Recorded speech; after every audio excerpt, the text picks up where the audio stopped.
March 18th, 1945. A muddy field outside Remagen, Germany.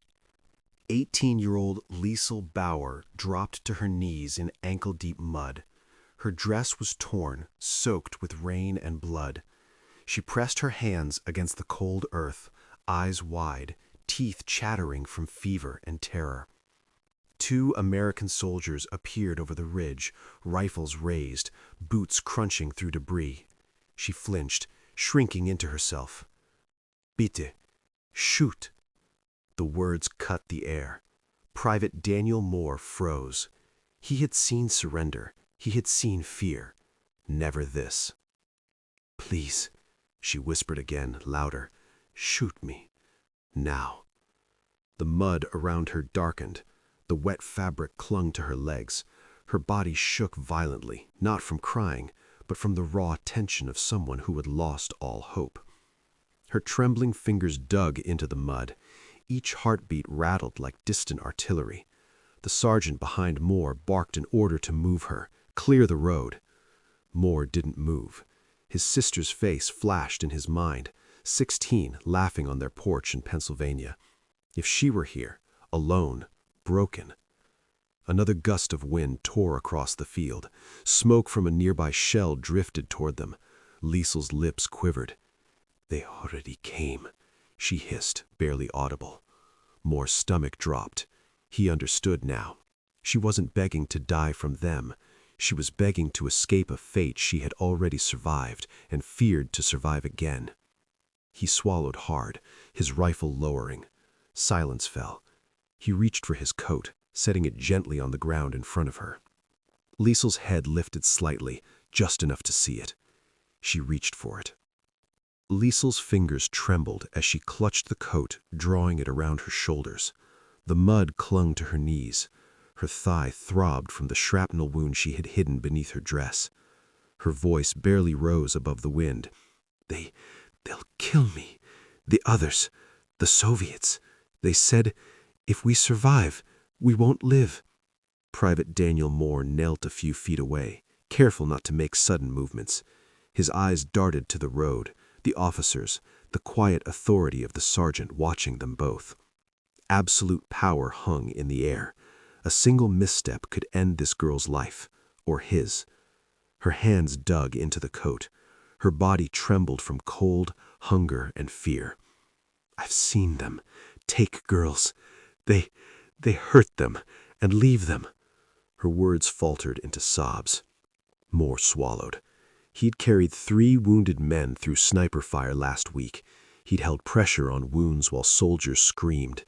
But this was what happened when the war didn't just wound bodies, it broke spirits. Liesel's eyes were glassy, fixed somewhere behind him, far away in the memory of terror. Every inch of her small frame screamed that she had already seen enough death for a lifetime. The sergeant shifted, hand resting near his holster. Moore's chest tightened. The power imbalance was total. He could do nothing except choose to act. Slowly, he reached into his bag and pulled out a ration bar. Not speaking, he placed it in the mud within her reach. The small act of care was monumental in the frozen field, louder than artillery, heavier than fear. Liesel stared at it, then at him. Then finally she whispered, You won't." Moore shook his head slowly. "I won't leave you." A distant artillery shell landed, shaking the ground. Mud spattered. The sergeant flinched. Liesel pressed the coat tighter, eyes wide, waiting. Silence followed the explosion. It was thick, waiting, pregnant. Her next move would decide everything.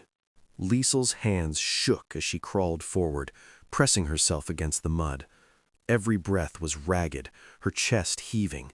The shrapnel in her thigh flared with pain, sending shocks up her spine. Moore kept his distance, scanning the field. The wind howled across broken buildings, carrying cordite, wet earth, and blood. Figures appeared on the horizon. Soviet troops, their boots heavy in the mud. Liesel's jaw tightened. She pressed her hands over her face. "They'll kill me," she whispered. Moore's pulse hammered in his ears. He'd been trained for combat, for wounds, for death. Not for this. Not for someone so broken they'd rather die than be saved. Then louder, desperate, "Shoot me, please, I can't." The sergeant's hand hovered near his holster, measuring the situation. Moore saw the calculation in his eyes, the cold math of war. Moore reached into his pack. His hands found the blanket his mother had tucked into his duffel before he'd shipped out. He'd carried it through France, through Belgium, through the frozen hell of the Ardennes. Never used it, saving it. For what? For this. He laid it carefully near Liesel. He didn't touch her, didn't move closer, just offered it like a bridge between death and survival. Liesel stared at it, shaking violently. Distant shouts and artillery pressed in around them. Death was patient, precise, merciless. She looked at the blanket, then at Moore, then back at the blanket. Her hand reached out, stopped, pulled back, reached again. The fabric was rough under her fingertips. Real, not a dream, not a trick. She inched toward it. The mud clung like glue. Each motion sent pain rippling through her body. Her eyes locked on Moore, searching for any hint of cruelty, any sign this was a trap. The sergeant stepped back, allowing the moment to breathe. And then, unexpectedly, Liesel let out a small, strangled sound, half laugh, half sob, fear and disbelief colliding, as if she couldn't believe someone had chosen to help her instead of harm her. Her hands closed around the blanket's edge. The choice to survive was made. Liesel collapsed onto the blanket, shivering violently. Her breaths came in short, sharp bursts, each one a battle. The shrapnel in her thigh throbbed with unbearable intensity, but the worst was the fear still clawing at her chest. Private Moore knelt a few feet away, his hands empty, his movements deliberate and slow. He didn't reach for her, he didn't speak. His presence alone was a silent promise: you won't face this alone. The wind carried the faint smell of smoke and wet earth, mingling with the metallic tang of blood. A distant artillery shell cracked through the sky, and Liesel flinched instinctively, pressing her face into the blanket. Her small hands clutched the edges as though the fabric could hold her life together. Moore's eyes caught the look in hers: disbelief, terror, the shadow of hopelessness. She had begged to die, certain no mercy would find her. And yet here it was, offered without hesitation. He carefully reached into his pack again, producing a small tin of chocolate. His sergeant had given it to him 2 days ago. For when you need to remember there's still something good in the world, the man had said. Moore placed it just within her trembling reach. Liesel stared at it for a long moment. Her hands didn't move, her lips parted slightly, as if to speak, but no words came. She looked from the chocolate to Moore's face, then back again, her expression caught between confusion and something that looked almost like wonder. She couldn't believe this was real. Her hand moved slowly, hesitantly, like it expected it to disappear, like he'd expected her to snatch it away and laugh, like every cruelty she'd survived had taught her not to trust kindness. Finally, she broke a piece off and tasted it. Warmth spread in her chest, small but tangible, a tether to the living world. Nearby, the sergeant and another soldier remained alert, weapons ready, yet they did not interfere. Even in the midst of war, the American soldiers allowed humanity to puncture the horror. Liesel's tears, unbidden, slid down her cheeks, mixing with mud. She pressed the blanket tighter around herself, leaning into the smallest act of kindness she had ever known. She shook her head slowly, a disbelieving whisper escaping her lips. Warum? Why? Moore thought of his sister again, of home, of the world he was fighting to return to, a world where people didn't beg to be shot in muddy fields. Because you deserve to live, he said quietly. The words hung in the frozen air between them. For a long moment, the world seemed to pause. Only the faint whistle of wind through shattered walls reminded them that death and destruction still waited just beyond their fragile cocoon. And then, slowly, she lifted her gaze toward Moore, silent gratitude reflected in her wide, tear-streaked eyes. The terror had not vanished, but mercy had reached her first. A fragile bond had been forged. Weeks passed, but the memory of that frozen field stayed vivid for Liesel. She lay on a wooden cot in a makeshift field hospital outside Remagen. Her leg was bandaged, the skin bruised and mottled, but the constant ache was now tempered by the small, unspoken acts of care she had received. Private Moore appeared quietly, carrying a tin cup of lukewarm soup. He set it beside her, then held her trembling hand as she brought it to her lips. Each sip grounded her, not just physically, but emotionally, as if every careful movement of his hands stitched pieces of her fractured spirit back together. Outside, distant artillery still rattled the town, but inside the tent, the chaos of war seemed to fade. The blanket, frayed and damp, still lay across her shoulders, a tangible reminder of mercy when she had begged for death. Moore adjusted it carefully, tucking it beneath her chin, his fingers lingering lightly. Liesel did not speak.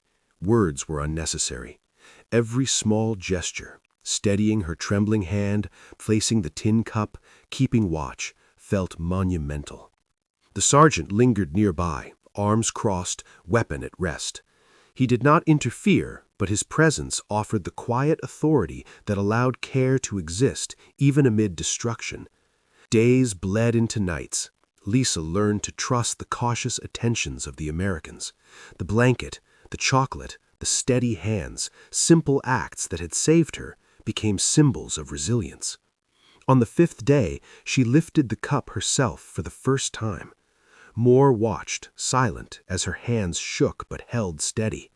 When she finished, she looked at him and nodded once. A small gesture, an enormous victory. In the quiet moments, she pressed her fingers into the folds of the blanket, feeling the imprint of Moore's hands and the warmth they had offered.